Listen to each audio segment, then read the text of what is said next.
Welcome friends. कुछ ही मिनटों में झारखंड सरकार की सबसे महत्वपूर्ण योजनाओं को याद करें और परीक्षाओं में आने वाले सभी संभावित प्रश्नों को आप देखें। इसमें से एक भी प्रश्न मिस मत कीजिएगा। अगर वीडियो पसंद आए तो इसे लाइक, सब्सक्राइब और अपने दोस्तों के साथ शेयर जरूर करेंगे। तो हम शुरू करते हैं झारखंड सरकार की महत्वपूर्ण योजनाएं MCQ के मार्फत। तो पहला है कि विधवा पुनर्विवाह प्रोत्साहन योजना का मुख्य उद्देश्य क्या है। वृद्ध महिलाओं को पेंशन देना, बी विधवा महिलाओं के पुनर्विवाह को प्रोत्साहित करना, छात्राओं को छात्रवृत्ति उपलब्ध कराना, डी स्वरोजगार उपलब्ध कराना। उत्तर है बी विधवा महिलाओं को पुनर्विवाह के लिए प्रोत्साहित करना। इस योजना का उद्देश्य विधवा महिलाओं के पुनर्विवाह एवं सामाजिक और आर्थिक रूप से प्रोत्साहित करना, ताकि सम्मानजनक उनके पुनर्वास में सहायता मिल सके।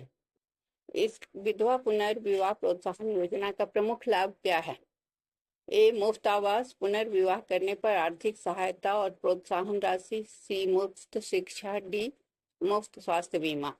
उत्तर है बी पुनर्विवाह करने पर आर्थिक सहायता और प्रोत्साहन राशि। इसके अंतर्गत लाभार्थियों को निश्चित सरकार द्वारा निर्धारित प्रोत्साहन राशि प्रदान की जाती है। तीसरा प्रश्न है मुख्यमंत्री पशुधन विकास योजना का मुख्य उद्देश्य क्या है। ए उद्योगों का विकास करना, बी पशुपालन को बढ़ावा देकर किसान और ग्रामीण परिवारों की आय बढ़ाना, सी सड़क निर्माण करना, डी पर्यटन को बढ़ावा देना। उत्तर है बी पशुपालन को बढ़ावा देकर किसानों और ग्रामीण परिवारों की आय को बढ़ाना। मुख्यमंत्री पशुधन विकास योजना के अंतर्गत निम्नलिखित में से किसके लिए सहायता दी जाती है। ए गाय, बकरी, सुअर और मुर्गी पालन, बी केवल मछली पालन, सी केवल कृषि यंत्र, डी केवल ट्रैक्टर खरीदने के लिए। उत्तर है ए गाय, बकरी, सुअर और मुर्गी पालन। जन सरोकार की सरकार का मुख्य उद्देश्य क्या है। हम सब जगह देखते लिखा हुआ जन सरोकार की सरकार। ऑप्शन है ए केवल उद्योगों का विकास करना, दूसरा सरकारी योजनाओं को जनता तक पहुंचाना और उनकी समस्याओं का समाधान करना, तीसरा है केवल शहरी विकास करना, डी केवल शिक्षा विकास करना। उत्तर है सरकार की योजनाओं को जनता तक पहुंचाना और उनकी समस्याओं का समाधान करना। जन सरोकार की सरकार झारखंड सरकार की जन केंद्रित पहल है, जिसका उद्देश्य जनता से सीधा संवाद स्थापित करना, सरकार का जनता से संवाद स्थापित करना और उनकी समस्याओं का समाधान करना तथा सरकारी योजनाओं का लाभ अंतिम निर्धारित व्यक्ति तक पहुंचाना। अगला प्रश्न है सावित्रीबाई फूले किशोरी समृद्धि योजना किसके लिए शुरू की गई है। ए वृद्ध महिलाओं के लिए, बी किशोरियों और छात्राओं के लिए, सी किसानों के लिए, डी बेरोजगार युवाओं के लिए।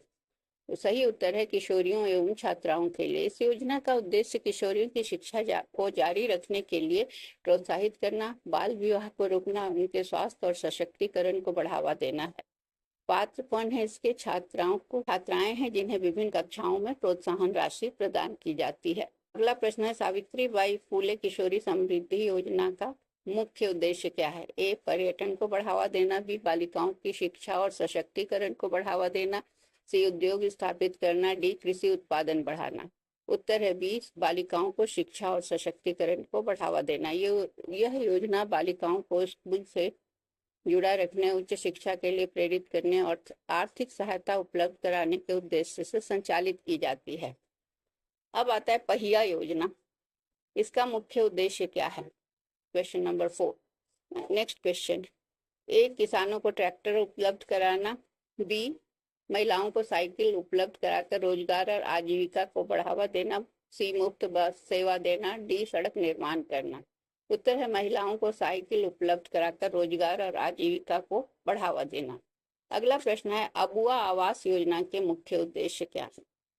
ए किसानों को ऋण देना, बी गरीब बेघर परिवारों को पक्का मकान उपलब्ध कराना, सी युवाओं को रोजगार देना, डी महिलाओं को स्वरोजगार उपलब्ध कराना। उत्तर है बी गरीब और बेघर परिवारों को पक्का मकान उपलब्ध कराना। अबुआ आवास योजना झारखंड सरकार की प्रमुख आवासीय योजना है। इसका उद्देश्य ऐसे गरीब परिवारों को पक्का घर उपलब्ध कराना है जो अन्य आवास योजनाओं का लाभ नहीं ले सके हैं।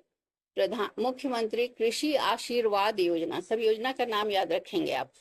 का लाभ मुख्यतः किसे दिया जाता है? ए उद्योगपतियों को, बी सरकारी कर्मचारियों को, सी छोटे एवं सीमांत किसानों को, डी व्यापारियों का। सही उत्तर है छोटे एवं सीमांत किसानों को। इस योजना के अंतर्गत छोटे एवं सीमांत किसानों को खेती की लागत कम करने और कृषि उत्पादन बढ़ाने के लिए प्रत्यक्ष आर्थिक सहायता प्रदान की जाती है। अगला प्रश्न है, मुख्यमंत्री पशुधन विकास योजना का मुख्य उद्देश्य क्या है? ए सड़क निर्माण, बी पशुपालन को बढ़ावा देकर किसानों की आय बढ़ाना, सी उद्योग स्थापित करना, डी पर्यटन का विकास करना। उत्तर है बी पशुपालन को बढ़ावा देकर किसानों की आय बढ़ाना। इस योजना के तहत गाय, बकरी, सुअर, मुर्गी आदि पालन हेतु अनुदान दिया जाता है ताकि ग्रामीण परिवारों की आय बढ़ सके। मुख्यमंत्री आशीर्वाद योजना, कृषि आशीर्वाद योजना, यह क्या है? यह छोटे और सीमांत किसानों को खेती के लिए आर्थिक सहायता देना। इसमें प्रति एकड़ आर्थिक सहायता एक निर्धारित सीमा के अंतर्गत दी जाती है। अब मैं थोड़ा सा ऐसे ही वर्णन कर रही हूँ। दूसरा है कि अबुआ आवास योजना कब शुरू हुई थी? 2023 में, और इसका उद्देश्य है छोटे ये गरीब और बेघर परिवारों को घर देना। अबुआ शब्द का अर्थ किस भाषा में अपना या हमारा होता है? ऑप्शन है ए हिंदी, बी बंगाली, सी नागपुरी या स्थानीय झारखंडी बोली, और डी पंजाबी। उत्तर है सी, अबुआ का अर्थ होता है नागपुरी या स्थानीय झारखंडी बोली। अबुआ आवास योजना का लाभ में प्राथमिकता किसको दिया जाता है? तो बेघर और गरीब परिवारों को। कृषि प्रोत्साहन या कृषि आशीर्वाद योजना के तहत छोटे और सीमांत किसानों को 5 एकड़ तक प्रति एकड़ 5,000 रुपया प्रति वर्ष खाते में डायरेक्ट बेनिफिट ट्रांसफर के माध्यम से भेजा जाता है। और पशुधन विकास योजना में पशुपालन को बढ़ावा देकर श्रेणियों और पात्रों के अनुसार 50% से 90% तक सब्सिडी दी जाती है। अब उन्नति की आवाज किसको कहा जाता है?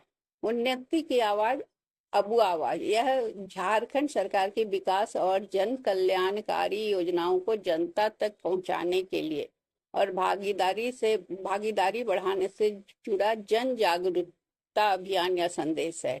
कौन सा? उन्नति की आवाज अबुआ आवाज, जिसके माध्यम से सरकार अपनी विभिन्न क्षेत्रों में अपनी योजनाओं का प्रचार और प्रसार करती है। यदि आपको ये वीडियो पसंद आया तो लाइक करें। धन्यवाद। ऐसे ही वीडियो के लिए सब्सक्राइब भी करें चैनल को। Thank you.